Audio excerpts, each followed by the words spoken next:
ሰላም ውድ የፍርቱና ቲዩብ ተከታታዮች እንዴት ናችሁ? ዛሬ ምርጥ ካፕኬክ አሰራር ይዤላችሁ መጥቻለሁኝ። ኦቨን የለውትም፣ ምንም ችግር የለም። በመጥበሻ ብቻ የሚዘጋጅ ምርጥ ካፕኬክ ዛሬ ይዤላችሁ መጥቻለሁ። በጣም ነው የምትወዱት። እንደምታዩት መልኩ ጣዕሙ ልዩ ነው። እጅግ በጣም በቃ እንዴት እንደወደድኩት ልነግራችሁ አልችልም። በጣም ሶፍት ነው እና በቃ ልኪው እንደምታዩት መልኩ ራሱ ለልጆች ቁርስ ማዘጋጀት ትችላላችሁ። በምሳቃ ይዘው መሄድ ይችላሉ። ስናክም ሊሆን ይችላል።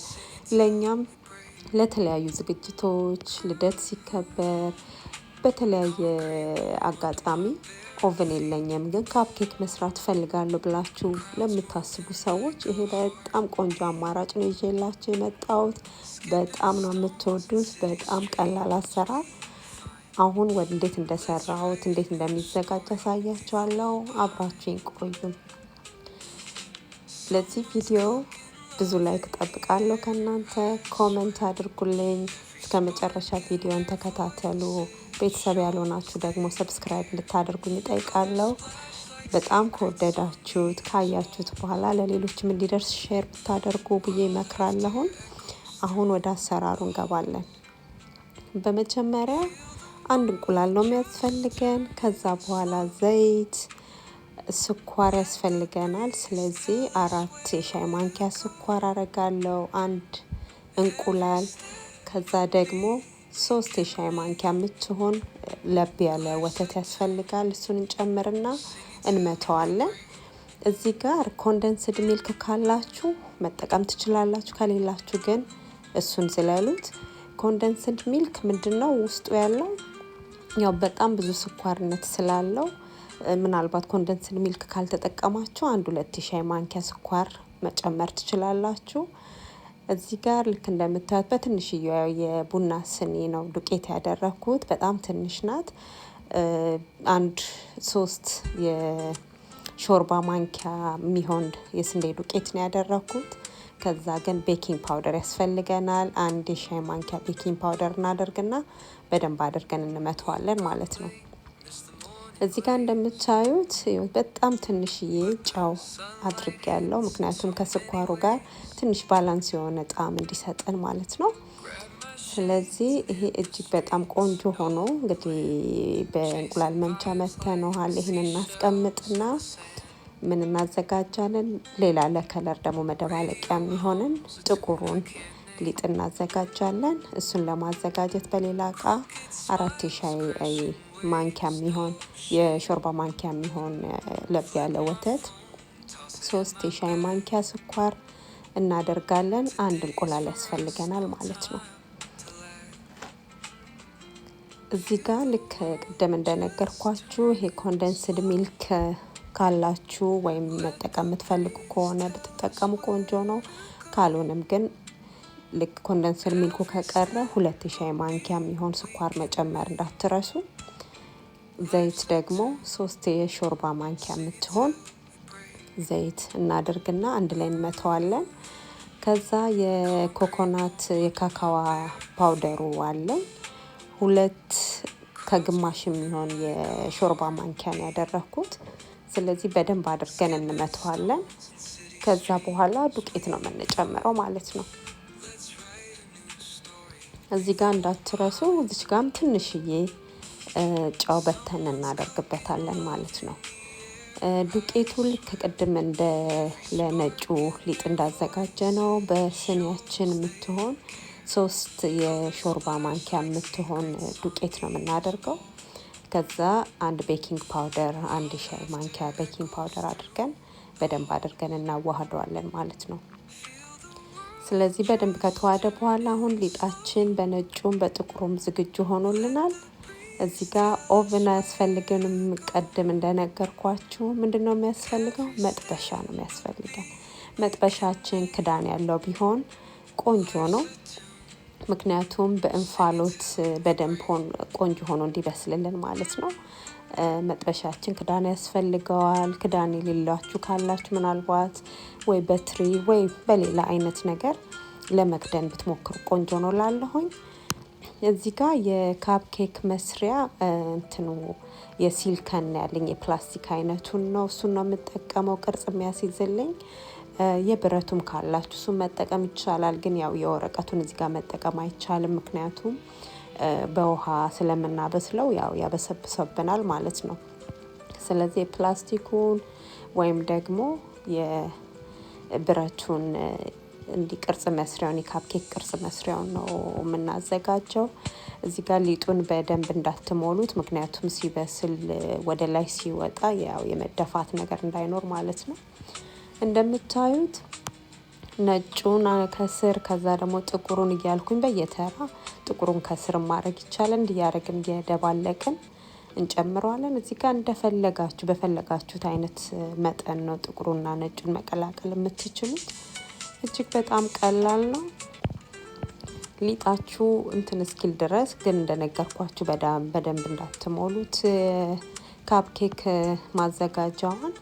ከዛ በኋላ ሊጡ እንደዚህ ቀዩና ነጩ ከደባለቀም በኋላ በስቲኪኒ ቅርጽ እንዲዋሃድ ሚክስ እንዲሆን ሁለቱም እያሽከረከርን ውስጡን ነካ ነካ እናደርገዋለን። ምክንያቱም ጥቁሩ ሊጥ ወደ ነጩ በደንብ እንዲገባ ማለት ነው። ስለዚህ በደንብ ያልሞሉት ካፕኬኮች ውስጥ እንትኖች ካፖች ውስጥ ድጋሚ ከላይ የቀረንን ሊጥ እየጨመርን እንደምታዩት በስቲኪኒው እንዲያሽከረከርኩ ቅርጽ አስይዛለሁ። ልክ በእንደዚህ አይነት መልኩ ብቻ ቅርጽ ማስያዝ ሳይሆን የተለያየ ዲዛይን ማሳየት ማድረግ ትችላላችሁ። ከዛ በኋላ ለብ ያለ ውሃ ወደ መጥበሻችን እንጨምራለን። እንደምታዩት ቀስ አድርጌ ውሃው በጣም በዝቶ ሊጡንም ወደ ላይ እንዳይረብሽባችሁ መካከለኛ ውሃ ነው የምታደርጉት። ከዛ ሙቀቱን መካከለኛ ስቶቫችሁን መካከለኛ ሙቀት ላይ አድርጋችሁ ለ15 እስከ 20 ደቂቃ ብቻ ቼክ እያደረጋችሁ ማብሰል ነው። እዚህ ጋር ስታበስሉት በየመሃሉ ከፍታችሁ ምናልባት ውሃ የሚጨርስ ከሆነ ቼክ ማድረግ አለባችሁ። ምክንያቱም ከስር እንዳይቃጠልባችሁ ማለት ነው። ውሃውን እንግዲህ በደንብ በቂ ሆኖ እንትን ካለ ለ15 ደቂቃ ያህል ነው የኔ የበሰለልኝ። በስቲኪኒ ወጋ ወጋ እያደረኩኝ ውስጡ መብሰሉን ቼክ አደርጋለሁ ማለት ነው። እንደምታዩት ስቲኪኒ ወጋ አርጋችሁ ስታወጡት ንጹህ ከሆነ በደንብ ቆንጆ ሆኖ በስሏል ማለት ነው። ይኸው እንደምታዩት እንዴት እንደሚያምር ሲበስል ደግሞ ልዩ የሆነ ቅርጽ ሰርቶ ነው የበሰለው። እጅግ በጣም ነው የምትወዱት። እንዲህ ሲታይ ራሱ ለአይን በጣም የሚማርክ እንትን አለው ማለት ነው። ስለዚህ አሁን ካፕኬካችን በስሏል። ይኸው እንደምታዩት ከመጥበሻው አውጥቼዋለሁ። በቀላሉ እንደነገርኳችሁ ማክሲመም 20 ደቂቃ ነው የፈጀው ይሄንን ሁሉ ለማዘጋጀት ማለት ነው።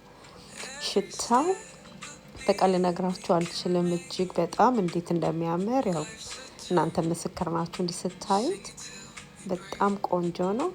ስለዚህ እንዳያቃጥለኝ ብዬ ነው ትንሽ ትውት አደረኩት ከላስቲኩም ከሲልከን ቅርጽ ማውጫው ካፕኬክ ክትኑ ከካፑ ለማውጣት። እንደምታዩት እንዴት እንደሚያምር እንዴት ቆንጆ እንደሆነ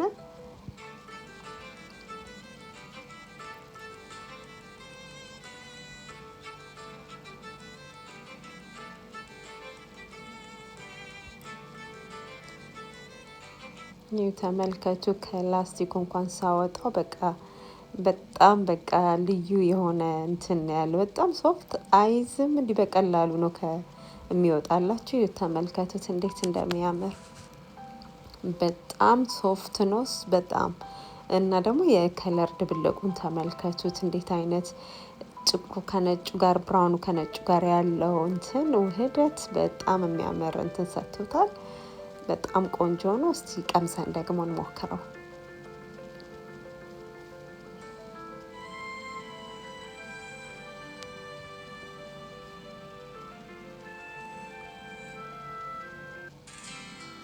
በጣም ሶፍት በቃ ፍለፊ ነገር ነው እንደዚህ እንትን ያለ። አሁን ቁርስ አድርጌ እንትን እለዋለሁኝ ማለት ነው። ቀምሰዋለሁኝ። በጣም የሚገርማችሁ እኔ አሁን በጣም ስኳር የበዛበት ነገር ብዙም አልወድም። እና ያን ያህል አሁን እኔ ብዙ ቪዲዮዎችን ምናልባት አይታችሁ ሊሆን ይችላል። በጣም ስኳር ብዙ የሚጠቀሙ ይኖራሉ። እኔ ግን እንደዛ እንትን አይደለም። አንደኛ ከጤናማ አንጻር ጥሩ ስላልሆነ ብዙ ስኳር አላበዛም።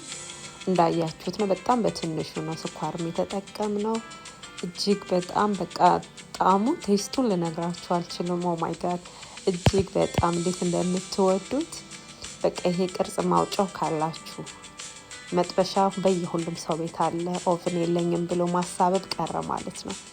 ስለዚህ ልክ እንደዚህ አዘጋጅታችሁ መመገብ ትችላላችሁ። ለልጆቻችሁ ኤኒ ታይም ሰርታችሁ እንትን ብትሉ ከምትገዙ እንደውም በቤታችሁ ሰራችሁ የስኳር መጠኑ የተመጠነ በቀላሉ ወጫችሁንም ቆጥባችሁ ጤናችሁንም ጠብቃችሁ ነውና በጣም ተወዱታላችሁ። እስካሁንም ስለተከታተላችሁኝ አመሰግናለሁ። በጣም ነው የምወዳችሁ። ሰብስክራይብ፣ ሼር ማድረጋችሁን ላይክ አድርጉ።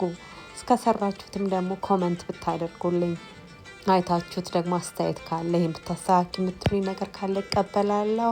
አመሰግናለሁ። ባይ